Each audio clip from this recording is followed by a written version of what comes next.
Hi guys, నేను మీ శ్రీజాని. So guys, ఈరోజు అయితే నేను cryptography and network security CNS అంటారు షార్ట్ ఫామ్లో. ఈ సబ్జెక్ట్ గురించి అయితే నేను ఎక్స్ప్లెయిన్ చేస్తున్నాను, ఎందుకంటే చాలామందికి ఎగ్జామ్స్ ఉన్నాయి కదా రేపటి నుంచి. సో వాళ్ళ కోసం ఈ సబ్జెక్ట్స్ అయితే నేను డే బై డే నేను రిలీజ్ చేస్తాను. మీకు పీడిఎఫ్స్ కావాలి అంటే మీరైతే బై చేయొచ్చు. నేను రాసాను సొంతంగా ఈ నోట్స్ అంతా. మీకైతే ఈజీగా వర్డ్ టు వర్డ్ ఈజీగా అర్థమైపోయింది. కావాలి అన్న వాళ్ళు నాకు ఇన్స్టాగ్రామ్లో మెసేజ్ చేయొచ్చు. ఇంకా కింద డిస్క్రిప్షన్లో టెలిగ్రామ్ లింక్ ఇస్తున్నాను, దాంట్లో జాయిన్ అవ్వండి. ఓకేనా? ఓకే, ఇప్పుడు సిఎన్ఎస్ గురించి చూద్దాం. సో ఫస్ట్ లెసన్ చూద్దాం ఇప్పుడైతే. Okay, what is cryptography? అసలు క్రిప్టోగ్రఫీ అంటే ఏంటి చూద్దాం word by word. Cryptography is the study of secure communication techniques that prevent third parties or public. Cryptography is the method of protecting information. అసలుకి cryptography అంటే ఏంటిది? ఏదైనా ఒక డేటాని మనము ప్రొటెక్ట్ చేయడానికి మనము ఈ క్రిప్టోగ్రఫీ అనేదాన్ని మన డేటాని సెక్యూరిటీగా ఉంచటానికి మనము ఇది యూజ్ చేస్తాము. క్రిప్టోగ్రఫీ అనేది అది మెయిన్గా క్రిప్టోగ్రఫీ అంటే. Okay, next, what is done by this cryptography means we have communication techniques. One information we will transfer one person to other person. In that particular time, if you are sending data from sender to receiver, that data will be sent by through network, through communication channel media. We will send the data by using wide or wireless while sending the data. Like that, in that time third party or hackers will hack. That possibility is there. In that particular time we can secure our data. We will use one technique. That technique is called cryptography technique. So ఇక్కడ ఏం చెప్తున్నారంటే, అసలుకి cryptography ఎందుకు use చేస్తాము అంటే, ఏదైనా ఇప్పుడు మనము డేటాని పంపుతున్నాము. నేను నా వాట్సాప్లో నుంచి ఒక డేటాని షేర్ చేస్తున్నాను, ఏదైనా పీడిఎఫ్ అయినా ఏదైనా డేటాని షేర్ చేస్తున్నాను. సో సెండ్ చేసేటప్పుడు నేను ఒక పర్సన్ని, ఇంకొకరు రిసీవర్ ఉంటారు. నేను సెండ్ చేసేదాన్ని సెండరు, ఎవరైనా రిసీవ్ చేసుకుంటారు కదా ఆ డేటాని వాట్సాప్లో నుంచి, వాళ్ళు ఎవరు? రిసీవర్స్. సో మనము ఆ డేటాని ఎలా పంపుతాము? మనకు నెట్వర్క్ ఉంటేనే కదా, ఒక మీడియా ఉంటుంది, నెట్వర్క్ ఉంటేనే మనం డేటాని సెండ్ చేయగలము. Without network we can't send the data. Okay, అది వైడ్ అయినా వైర్లెస్ అయినా ఉండొచ్చు ఆ డేటా అనేది. ఓకేనా? సో ఇప్పుడు మనము సెండ్ చేసేటప్పుడు మనము మన డేటాని హ్యాకర్స్ అయినా కానీ ఎవరైనా కానీ థర్డ్ పార్టీస్ వాళ్ళు హ్యాక్ చేయడానికి పాసిబిలిటీ అయితే ఉంటుంది కదా.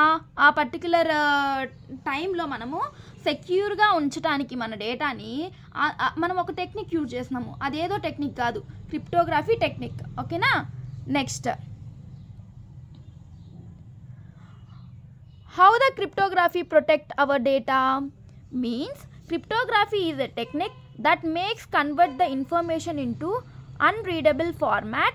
This conversion is done using mathematical algorithms.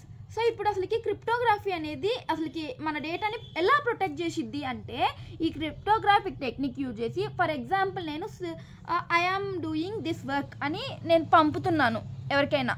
అప్పుడు పంపే టైంలో మిడిల్లో ఉంటుంది కదా, హ్యాకర్స్ హ్యాక్ చేయడానికి ఉంటుంది కదా.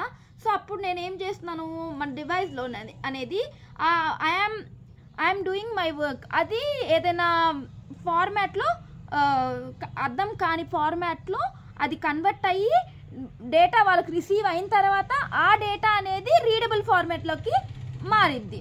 ఓకే, అవి ఎలా చేస్తాము? మ్యాథమెటికల్ ఆల్గరిథమ్స్ యూజ్ చేసి చేస్తాము. ఓకేనా? ఇది క్రిప్టోగ్రాఫిక్ టెక్నిక్. నెక్స్ట్ చూడండి, those mathematical algorithms becomes cryptography algorithms.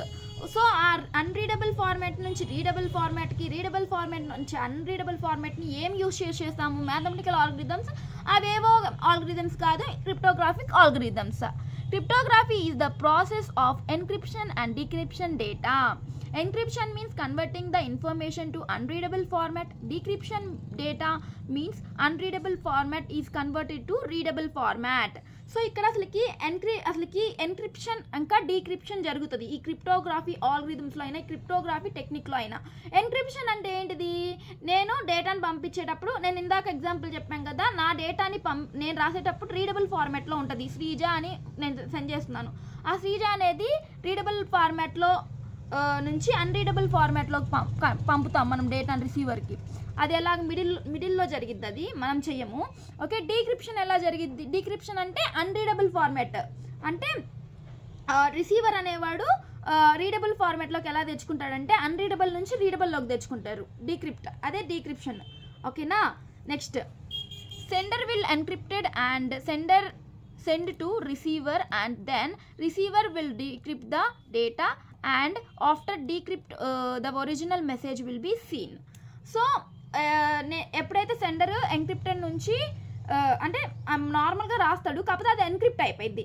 ఎప్పుడైతే రిసీవర్ అనేవాడు తీసుకుంటాడో ఆ డేటా, మామూలుగా నేను ఏది పంపానో అదే కనపడింది. బట్ సెండ్ చేసే నెట్వర్క్లో ఉంటుంది కదా, ఆ నెట్వర్క్లో మనకి డీక్రిప్షన్ ఎన్క్రిప్షన్ అయితే జరిగిద్ది. ఓకేనా, నేను ఈ ఒక డయాగ్రామ్తో ఈజీగా చెప్తాను, వెయిట్ చేయండి. Next, this type of process is called cryptographic technique.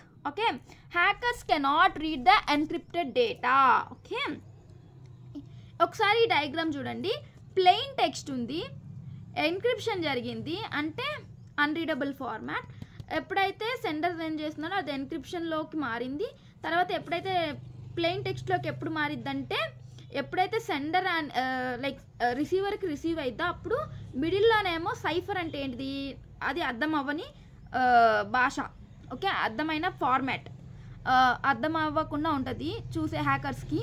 Next, ఆ డీక్రిప్షన్ అనేది మనకి ఎలా మారిద్దంటే ప్లెయిన్ టెక్స్ట్లోకి మారిద్ది ఎప్పుడైతే రిసీవర్కి నార్మల్గా రీడబుల్ ఫార్మాట్లోకి ఫామ్ అయిద్ది. ఓకేనా. Next, sender and receiver medium ఏంటిది, మధ్యలో నెట్వర్క్ ఉంటుంది, వైడ్ అయినా వైర్లెస్ అయినా. ఇక్కడ హ్యాకర్స్ అనేవాళ్ళు ఉంటారు, అది అన్సెక్యూర్. చెప్తాను వినండి. సేమ్ అదే నేను పైన ఏం ఎక్స్ప్లెయిన్ చేశానో అదే ఇది కూడా.